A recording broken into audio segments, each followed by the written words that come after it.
500 টাকার বিচার। আমি গিয়েছিলাম ন্যায়ের দরজায়, হাত জোর করে বলেছিলাম আমার সন্তান কাঁদে। ওপাশ থেকে এক ঠান্ডা কণ্ঠে ফিরে এলো উত্তর, ভোটের দিনে তুই তো বিক্রি হয়ে গিয়েছিস ভাই। তোর দাম ছিল তখন মাত্র 500 টাকা। চোখের জল শুকিয়ে যায়, কেন যেন নিজেকে আর মানুষ মনে হয় না।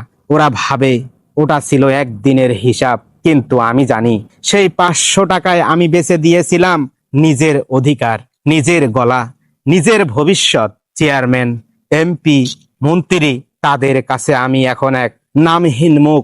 ভোটের দিন কাঁধে হাত, আর আজ আমার পিঠে ছুরি। কারণ আমার ব্যথা তাদের চোখ ভেজে না, তাদের কাছে আমি কেবল এক বিক্রি হয়ে যাওয়া প্রাণ। আদালতে বিচার চাইতে গেলে ওরা বলে, ভাই বিচার চাওয়ার আগে মনে করো ভোটের দিন তুই তো বলেছিলি 500 দিলেই ঠিক আছে। তখন কি আমি জানতাম সেই 500 টাকায় হয়ে উঠবে আমার অনুতাপের জ্বলন্ত আগুন? আজ আমি বুঝি বিপদের দিনে নেতা আসে না, কারণ আমি তাকে পবিত্র ভোট নয় দিয়েছিলাম লোভে মোরা টাকা।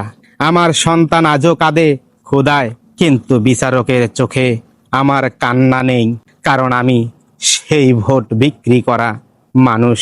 তবে আমার কান্না থেমে যাবে না। আমি চাই না আর কেউ হোক এমন পথের প্রতীক।